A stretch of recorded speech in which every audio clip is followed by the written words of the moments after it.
Le Djerbakistan, fascinant pays d'Europe de l'Est, parfois appelé la perle des Balkans. Fascinant territoire, oui, enclavé entre les territoires libres d'Ossétie de l'Ouest et le Baloutchistan. C'est en 1958 que Gilbert Delos, à l'invitation du président maréchal Dubrovski, se rend dans ce pays trop souvent ignoré. Et c'est là qu'au cours d'un séjour inoubliable, il a su créer, dit-on, les conditions de l'exploration du possible en tant que tel et jusqu'au bout. Et maintenant que le soleil revient, nous allons prendre la direction de l'Orient et franchir le Djerbakistan vers ses frontières les plus hyperboréennes, en traversant ce pays qu'on appelle le pays des deux vallées et où chaque vallée recèle à elle seule 1000 possibles en attente.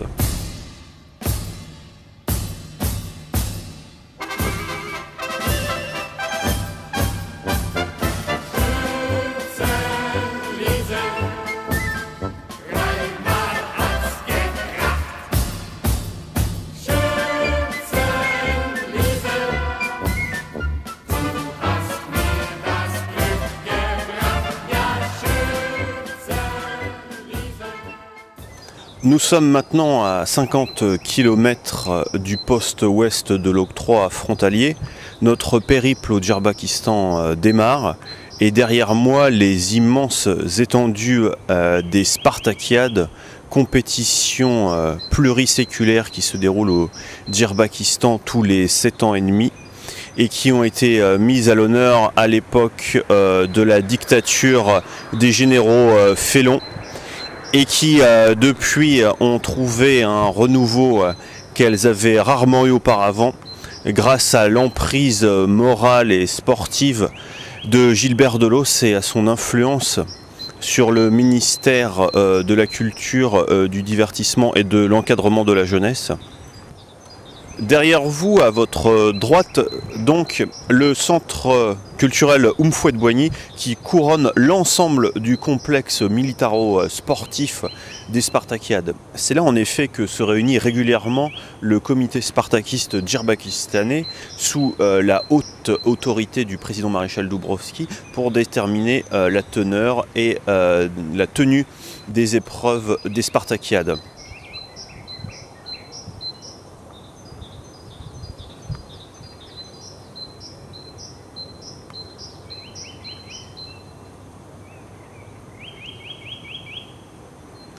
Et que serait le centre sportif Oumfouët-Boigny sans l'esprit de Delos, qui dès son arrivée au Djerbakistan remotiva la pratique de ce sport et qui fit découvrir ainsi à tous les Djerbakistanais et toutes les Djerbakistanaises l'ensemble des possibilités de leur corps.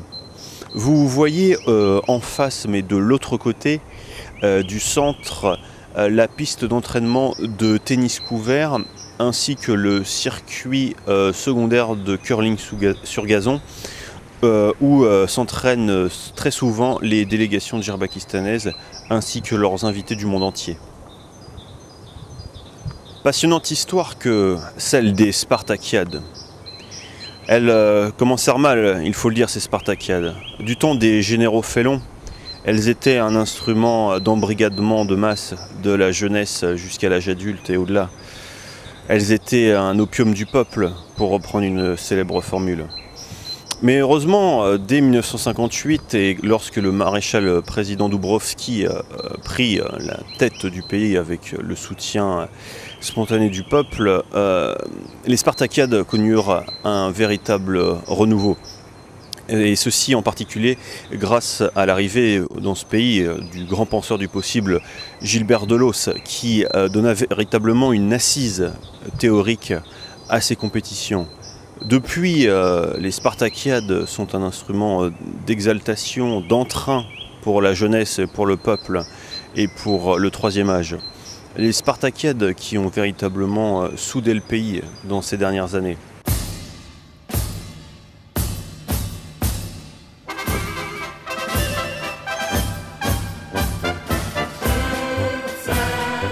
Tous les 14 mois, au pavillon de la joie et de l'encadrement de la jeunesse, on ranime les antiques flambeaux qui annoncent la venue prochaine des nouvelles Spartakiades. À cette occasion, les Djerbakistanais mangent le plat de fête traditionnel, celui-là même qui donne force et courage aux sportifs du pays, afin que monte, pure et légère aux cieux étoilés, la flamme spartakienne.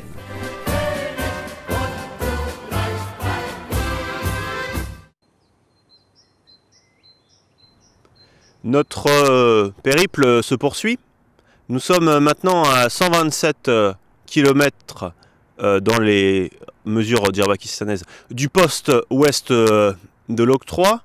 Nous sommes ici au cœur de ce qu'on appelle la zone connexe d'activité mixte.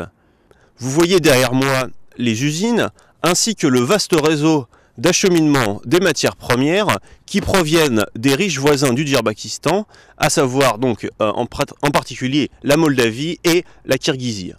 C'est par un vaste réseau de tuyaux qui passent dans les zones résidentielles djerbakistanaises que sont acheminés donc les résidus des zones d'épandage du lisier par ce tuyau qu'on appelle donc familièrement ici le merdoduc et qui va servir donc à réunir les matières premières afin qu'elles soient macérées à froid dans les hauts fourneaux du pays. Les matières premières qui ont été agglutinées, compactées et brassées dans les hauts fourneaux vont ensuite servir à une deuxième industrie importante au Djerbakistan qui est la production des pesticides. Vous voyez ici la serre de l'usine principale de traitement des insecticides à la sortie de la zone mixte d'activité connexe du pays.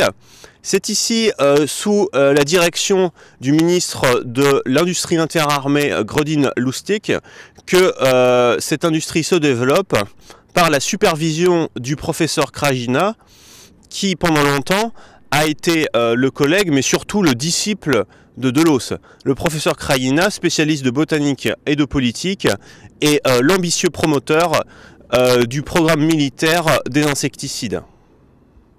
Notre périple se poursuit maintenant par la découverte d'un bâtiment cher au cœur des Djerbakistanais, le bâtiment qu'ils appellent ici le PEIP, c'est-à-dire en français le P3, le palais présidentiel polyvalent, qui est donc au cœur même du Djerbakistan. Le PEIP, résidence du régime Dubrovski, est un chef-d'œuvre de l'art baroco-industriel érigé sur les ruines de l'ancienne forteresse moldave. Symbole de l'indépendance du pays, le palais polyvalent se veut à la fois moderne et fonctionnel. Sur ses hauteurs se trouve la statue de son principal occupant, le maréchal Dubrovski.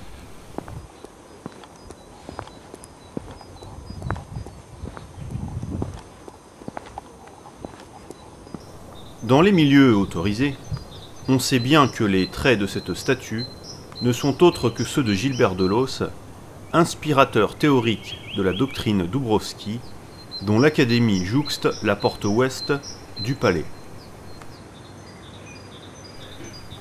Les 7 propylées monumentaux ouvrent sur la cour intérieure du palais polyvalent.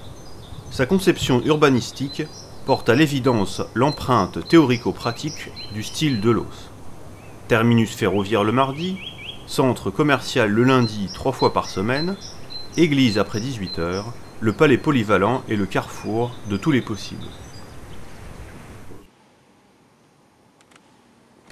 Si nous sommes en ces lieux, c'est pour assister, comme tous les 3 ans et demi, au colloque Art, Vie et Horizons lointains, sous l'égide occulte, mais néanmoins présente, de Gilbert Delos.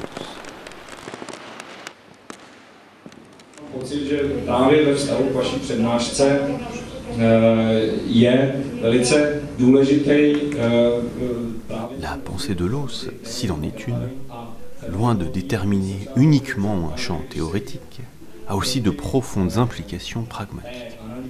En particulier, elle a marqué le quotidien des Djerbakistanais, et ce fut tout un art, de la part du maréchal Dubrovski, d'en tirer les conséquences dans son projet politique. Gilbert Delos, avant tout penseur du possible, Delos, qui, comme vous le savez, tend à concevoir tout son travail et toute son œuvre vers ce qu'il appelle la confusion, de l'art et de la vie. Qui, comme vous le savez, tend à concevoir tout son travail et tout son œuvre vers ce qu'il appelle la confusion de l'art et de la vie.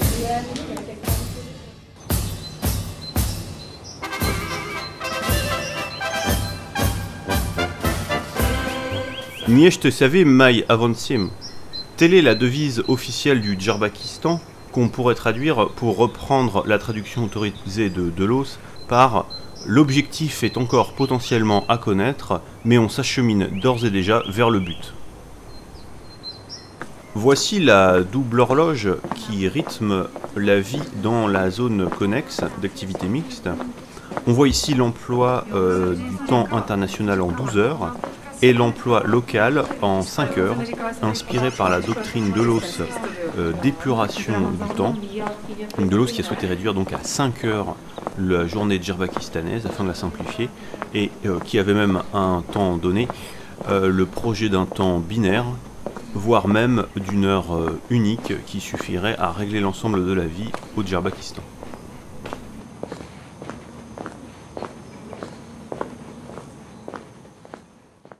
Eh bien voilà, nous y sommes. Nous sommes arrivés au terme de notre périple au Djerbakistan, au point le plus septentrional, le plus éloigné du poste ouest de l'octroi par lequel nous avons commencé.